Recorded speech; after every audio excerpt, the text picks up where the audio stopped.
preserving, and I got to thank my dear friend Jolene for this book. She gifted this book to me.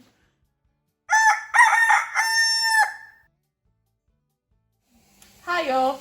So this is the chicken bones, the carcasses that we had left from when we were processing them to can them in the pressure cooker. And so now we're going to make chicken broth so that we can can that to stock our pantry to keep these bones from going to waste. So I just had the carcasses in this roaster, and I'm going to put it on probably about 350. I want to do this so that I want it to go overnight, and then I'm going to let it cool, and then I'm going to can them tomorrow, and I'll bring you back and show you us canning them tomorrow. In this, I'm going to add maybe some onion and some carrot, just some veggies to give it just a little bit more flavor, and a little bit of salt. I've been trying to cut down, Jack and I both have been trying to cut down on salt, and this year we were really going to try to do better as far as our eating habits and being more active this year. We have some medical issues, and we think that will benefit from that. So I don't know, I don't even know how many quarts this is. I want to say it's a 20 quart roaster. Maybe not. Doesn't seem like I put 20 quarts of water in there. But anyway, I'm going to fill it plumb to the top, because then I'm going to cover it and let it go all night long. Okay, so I dug this book out to see if I couldn't find maybe a recipe for broth. This just says a broth for canning meat. I don't know. Let's look and see.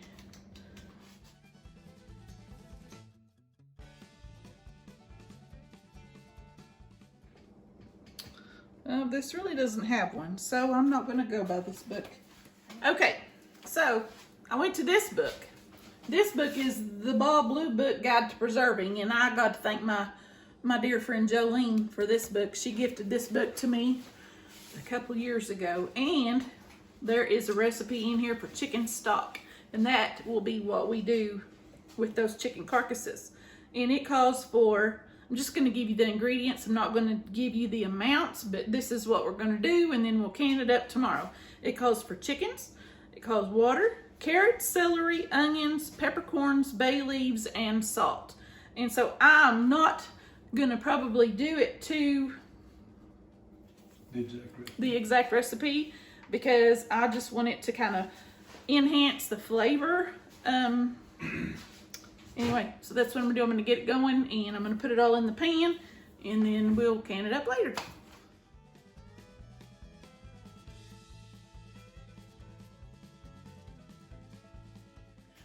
Okay, so I've gone in with the peppercorns. Now I'm gonna go in with the celery, and this is some I've already had chopped up for our salads. And so I'm just gonna put the whole thing in there. And then bay leaves. Now I'm putting a bunch in here because it really only called for like one whole chicken. And as you know, we have a bunch of chickens, but they're not whole. They're just carcasses. So anyway, this might be really strong and it might be really tasty. We'll see. I hope it's okay. I think it will be. And some salt.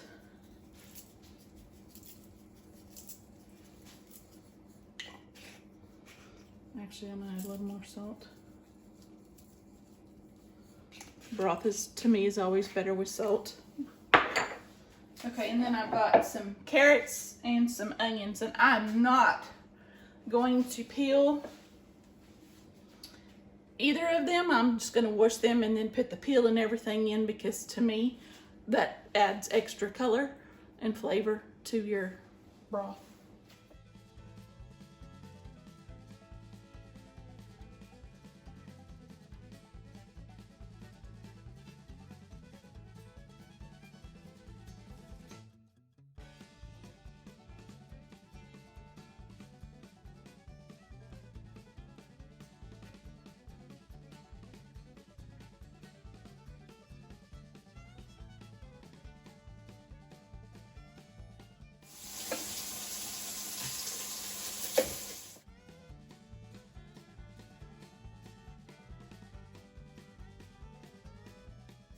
Some of you are probably asking, you put the peel to the onion in there? Yes, I did. And that just adds extra color. And I moist it, so. And a little bit of dirt. Well, if it's in there, it's probably not going to hurt me. So, you know, I'm going to strain it anyway, so the peel won't be in the final broth. Oh, and I need to look and see if I can't find me some chicken feet for extra collagen to add for my chickens. And that's something too. I used to see them at Walmart and I would think, what in the world would people do? Why would they put them in their stuff? But I'm telling you, they're good stuff, people. Great collagen, great source of collagen.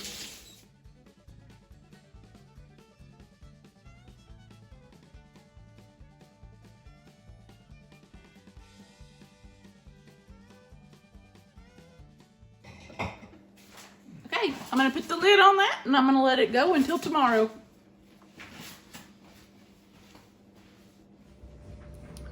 Well, good morning, y'all. It's the next day and I'm back to my chicken stock. And so I'm just going to strain this off real quick and then we'll come back and we'll go from there.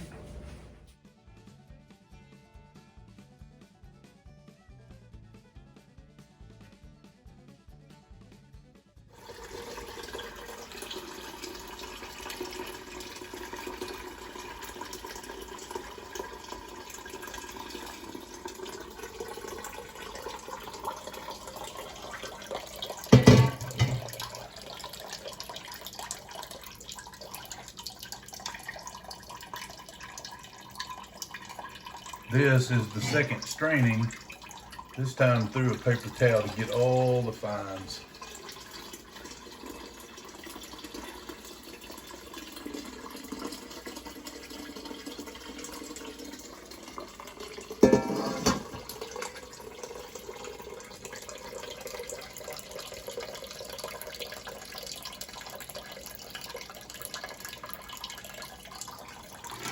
All right, so we got it strained out twice, mostly for the sediment was what that's about, but it helped us get some of the fat off of it. Okay, so we've got my jars hot. I put them in the oven and turn the oven on and get it hot. So they're hot.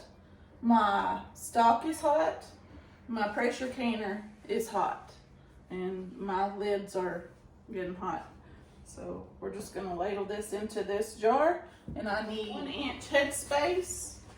And so I'm going off of this ring on here is 1 inch headspace.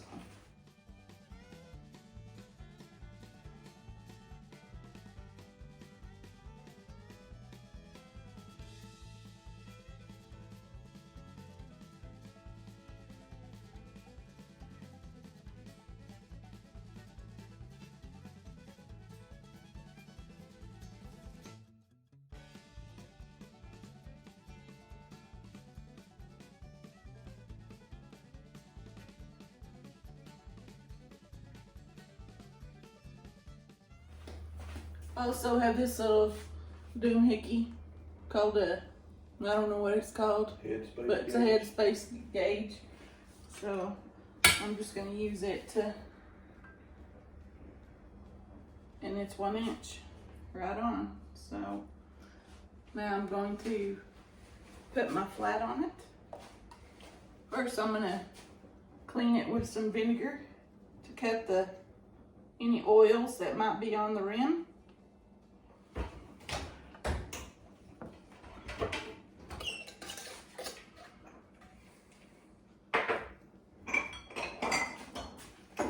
Sorry, Jack and I didn't talk about this ahead of time, but I'm not going to waste my time and effort on a no-name lid for pressure canning, because that could be hours worth of labor and it could be a major fail. So, sorry.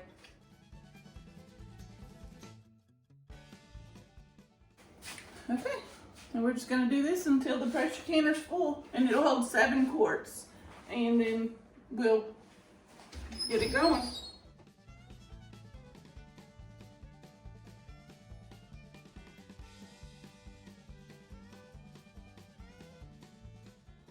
And the pressure canner has the that plate that goes in the bottom of the canner to keep your jars off of the bottom of the canner, because that can cause your jars to burst.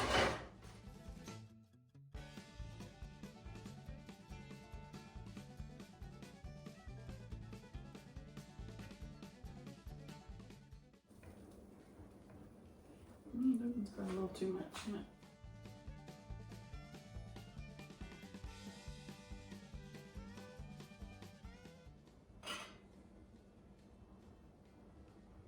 That's vinegar. I don't know if I told y'all that I'm using to wipe the rim to cut any oil that might get on there. And if you get a little too much extra and it gets down in your jar, it's not enough, it's gonna hurt you.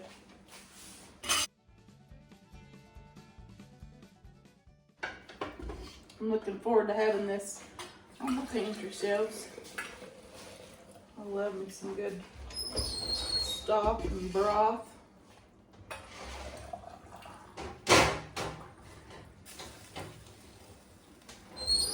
And really, there's nothing cheaper than making homemade stock or broth. And it's, I mean, there's little to nothing in it. You can even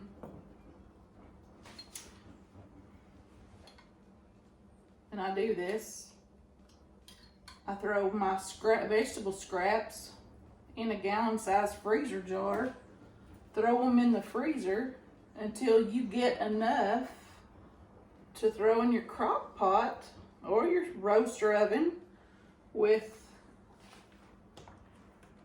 some water, and make you some broth. It's pretty much free. Oh, you're out your jars.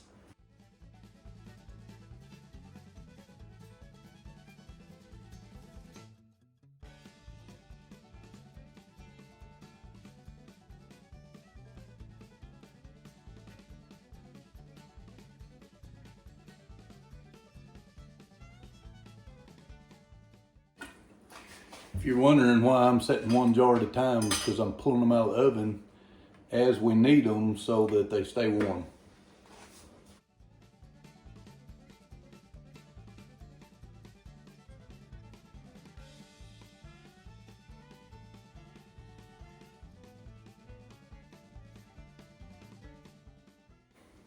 See, so the liquid's hot, the jar's hot, and it's still hot in the canner.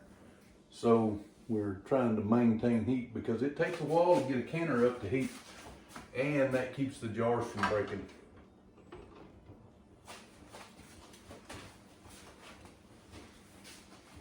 We got room. This our last one? This is the last one. We have some to I'm put gonna in the have some fridge. left over. I can actually freeze it. I'll put it in a Ziploc bag and just freeze it flat. Or I could make some chicken soup. I'm voting for chicken soup. Because we've got the shredded chicken.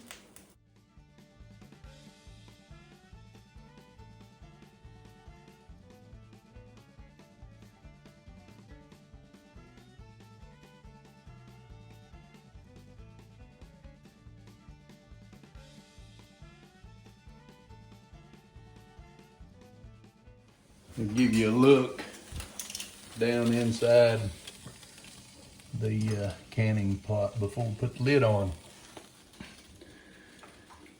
Deanna's adding that vinegar in there. That helps keep it a little bit cleaner so it doesn't get the hard water stains and stuff on our jars.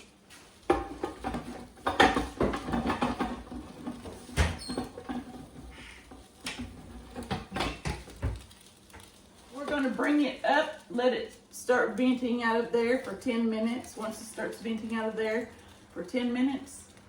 Then we're going to put the rocker on it and bring it up to pressure. I don't know if you can see the steam or not coming up, but we now have a solid stream of steam. Ooh, and it's hot. So I'm gonna set a timer for 10 minutes. We need that steam to come out of there, roll out of there for 10 minutes. That just ensures that everything's where it ought to be before we put the weight on. I'm gonna set a 10-minute timer. Okay, it has been 10 minutes since we started getting steam. And now we just set the 15-pound pressure weight on there. And what I mean by that is that'll take 15 pounds of pressure to rock this.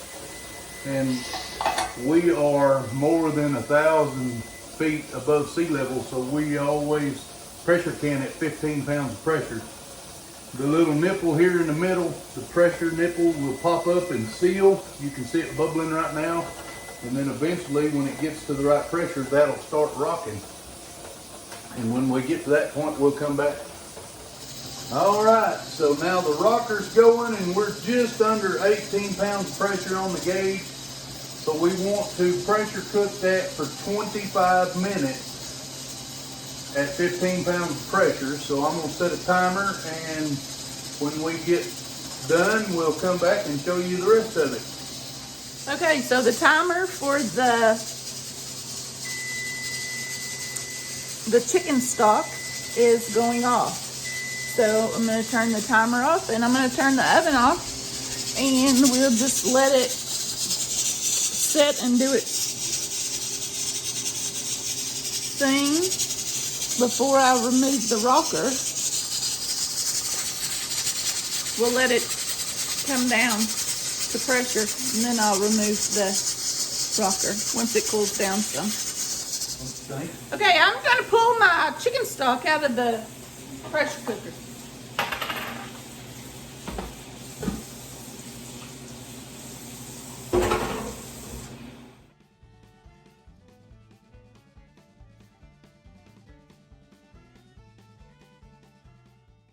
You know, I was talking earlier about the cost of making stock or broth.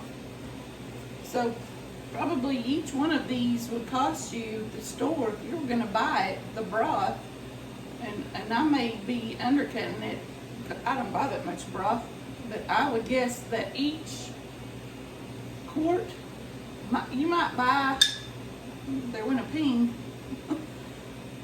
might cost you $3 or more. With the increase of the economy now, it might cost you as much as $5, but all of that was pretty much free. All it cost me was the vegetables, you know, that I chopped up and put in there. And so, but anyway, it's deliciousness we're going to put on our shelf and pantry.